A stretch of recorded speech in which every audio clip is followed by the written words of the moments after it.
Most people think the story of Ruth and Boaz is just a sweet romance about a poor widow who got lucky and married a wealthy landowner. They read it like some ancient fairy tale where everything just magically worked out because Ruth was a good person. But here's what shocked me when I started studying the psychological and relational dynamics actually happening in this story. Ruth wasn't just being nice or hoping for the best. She was implementing specific strategies that modern relationship psychology now proves are the most powerful ways to attract a godly man and build a foundation for lasting love. And what's really fascinating is that relationship experts today are discovering what Ruth intuitively understood over 3,000 years ago about how to position yourself to win the heart of a man of character. The neuroscience behind attraction, the psychology of influence, the behavioral patterns that create deep emotional connection, Ruth was using all of these without even realizing it. But here's where it gets really interesting. When you understand what Ruth was actually doing and why it worked so powerfully on Boaz, you'll have a blueprint that you can apply in your own life to attract the kind of man God has designed for you. Now, you might be wondering why this matters so much right now. Let me paint a picture of what's happening in our modern dating world. Women today are more educated, more accomplished, and more independent than ever before in history. Yet many of you are struggling to find a man who can match your spiritual maturity, your emotional depth, and your commitment to building something meaningful together. You're tired of men who are intimidated by your success, who can't handle your standards, or who want all the benefits of a relationship without the responsibility of true commitment. You've probably experienced the frustration of being told to just wait on God while watching men you're interested in choose women who seem to have less to offer. You've wondered if your standards are too high, if your independence is threatening, or if there's something fundamentally wrong with your approach to relationships. The dating apps aren't working, the church singles events feel forced and awkward, and you're starting to wonder if the kind of man you're looking for even exists anymore. But here's what's really happening. Most women today, even Christian women, are using attraction strategies that actually repel the kind of high-value, godly men they want to marry. They're either being too aggressive and chasing, which triggers a man's natural instinct to pull away, or they're being too passive and invisible, which means they never even get on his radar. They're trying to prove their worth through their achievements, their availability, or their willingness to compromise their standards, not understanding that none of these things create the deep attraction and respect that leads to lasting commitment. This is where the story of Ruth becomes absolutely revolutionary. Because Ruth was in an impossible situation. She was a foreign woman in a culture that looked down on outsiders. She was a widow with no social status, no financial resources, and no family connections to help her. She was completely dependent on her mother-in-law Naomi, who was bitter and depressed and basically told Ruth to leave her and go find a new life. By every measure, Ruth had nothing to offer and no reason to hope for a good marriage. Yet somehow, Ruth not only caught the attention of Boaz, who was one of the most eligible men in Bethlehem, but she did it in a way that made him fall completely in love with her character before he ever considered her physical beauty. She positioned herself so strategically that Boaz was not just attracted to her, but he was compelled to pursue her, protect her, and ultimately choose her over every other woman he could have married. Now, this is the part that changes everything. Ruth's approach was the complete opposite of what most women do today when they're trying to attract a man. She didn't chase him, she didn't try to impress him with her accomplishments, she didn't make herself constantly available, and she didn't compromise her values to get his attention. Instead, she used what I call the Ruth strategy, which created such powerful attraction that Boaz couldn't get her off his mind. Let me tell you what happened and why it worked so brilliantly.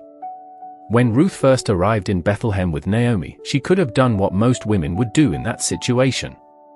She could have immediately started looking for a husband, putting herself in social situations where she might meet eligible men, or she could have asked Naomi to make introductions for her. Instead, Ruth did something completely different. She focused entirely on taking care of Naomi and providing for their immediate needs. This might seem counterproductive if your goal is to get married, but here's what Ruth understood intuitively that modern psychology now confirms. When you demonstrate your character through your actions rather than your words, when you show loyalty and commitment in difficult circumstances, and when you focus on serving others rather than serving yourself, you become magnetic to high-quality people. You're not trying to get something from them, You're demonstrating the kind of person you are when no one is watching and when there's nothing in it for you." So Ruth went to work in the fields, gleaning grain behind the harvesters. This was back-breaking work that only the poorest people did, and it would have been humiliating for most women. But Ruth approached it with dignity and excellence. She worked hard, she was respectful to everyone she encountered, and she was focused on her purpose rather than on who might be watching her. But here's what's really interesting. Ruth didn't just randomly choose any field to work in. The text tells us that she happened to come to the part of the field belonging to Boaz. Now, some people read this as pure coincidence, but I believe Ruth was being much more strategic than that. She had done her research. She knew that Boaz was a relative of her deceased husband, which meant he was a potential kinsman redeemer. She knew he was a man of good character and financial stability.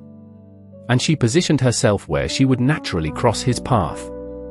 This is brilliant relationship psychology. Ruth wasn't chasing Boaz or throwing herself at him, but she was creating opportunities for him to notice her. She was being intentional about putting herself in environments where she might encounter the kind of man she wanted to marry.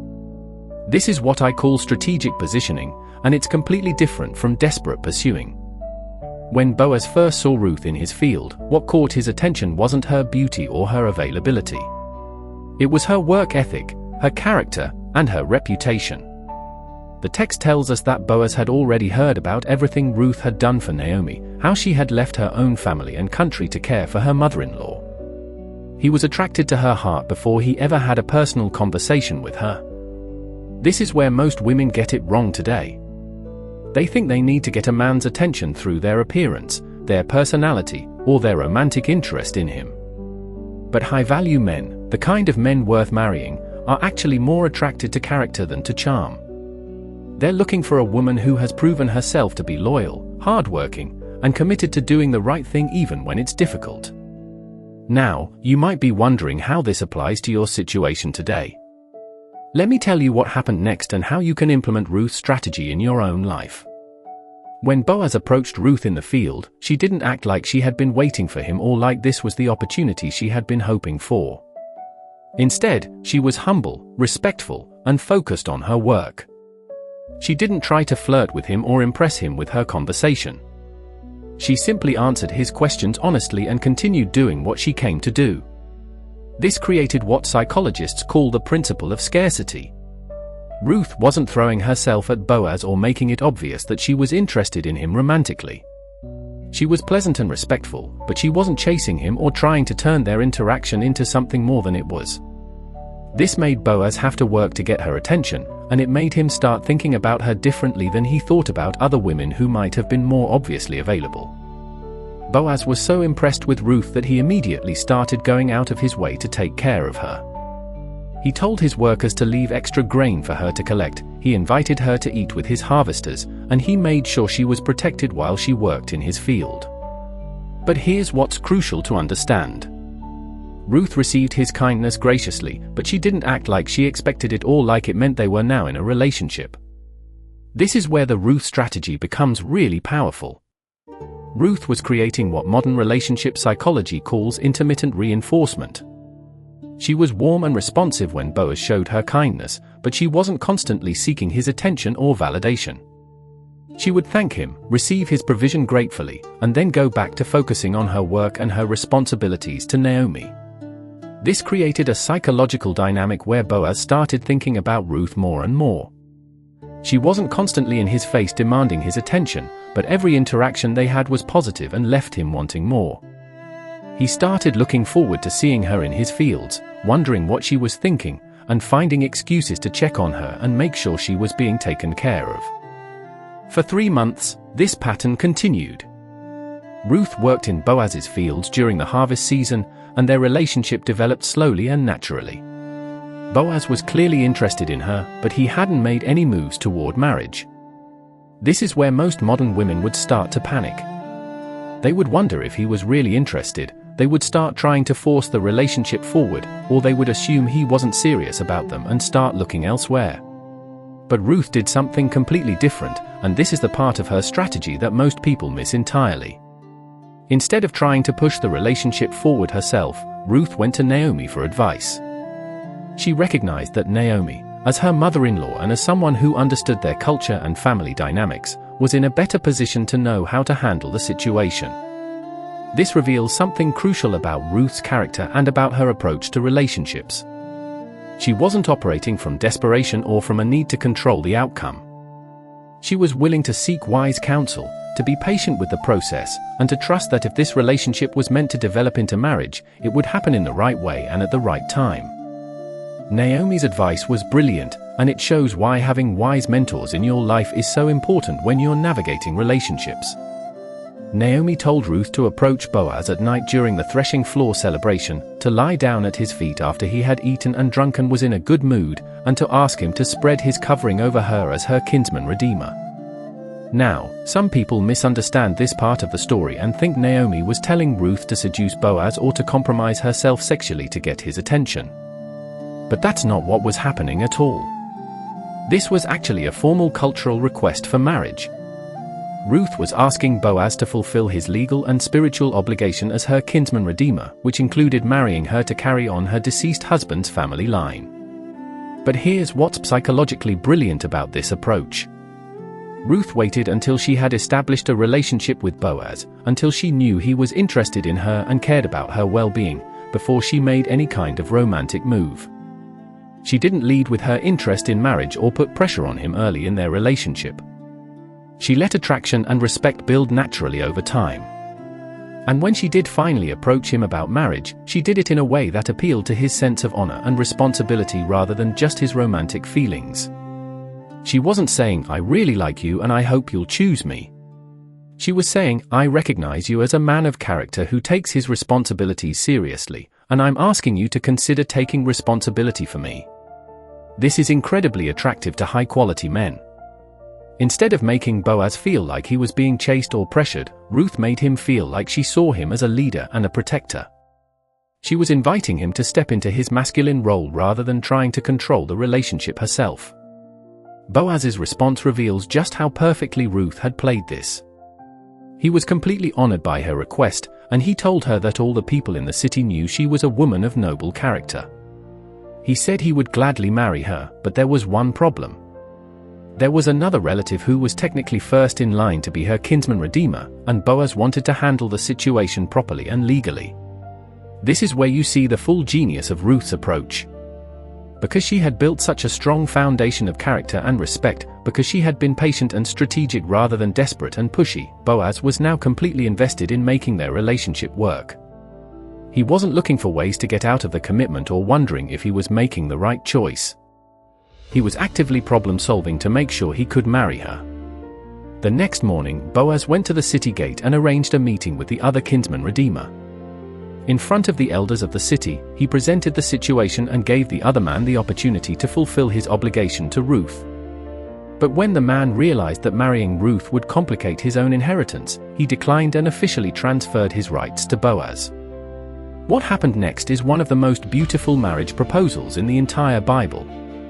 Boaz stood up in front of all the elders and witnesses and declared that he was taking Ruth as his wife. The people blessed their union and prayed that Ruth would be like Rachel and Leah, who built up the house of Israel. But here's what I want you to notice about this whole process. From the time Ruth first appeared in Boaz's field until the day they were married, she never once chased him, pressured him, or tried to manipulate the outcome. She was strategic about positioning herself where he could notice her. She was responsive to his kindness without being desperate for his attention. She sought wise counsel about how to move the relationship forward, and she made her interest known in a way that honored both of them.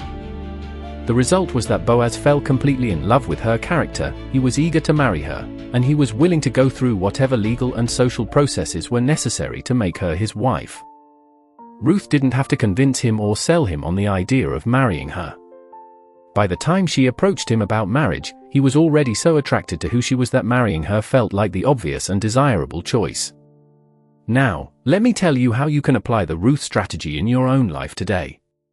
First, you need to understand that the right man for you is not going to be attracted to desperation, manipulation, or artificial attempts to get his attention. He's going to be attracted to your character, your purpose, and your ability to add value to his life rather than just take from it. This means you need to focus on becoming the kind of woman who naturally attracts high-quality men rather than trying to change men or settle for men who aren't ready for what you have to offer. You need to be working on your own spiritual growth, developing your gifts and talents, and building a life that you love whether you're married or not. But you also need to be strategic about positioning yourself in environments where you're likely to meet the kind of man you want to marry. This doesn't mean being fake or pretending to be interested in things you don't care about. It means being intentional about the communities you're part of, the activities you engage in, and the social circles you move in. When you do meet someone you're interested in, resist the temptation to immediately start trying to turn every interaction into a romantic opportunity. Instead, focus on building a genuine friendship and letting him see your character through your actions over time. Be warm and responsive when he shows interest, but don't be constantly available or constantly seeking his validation.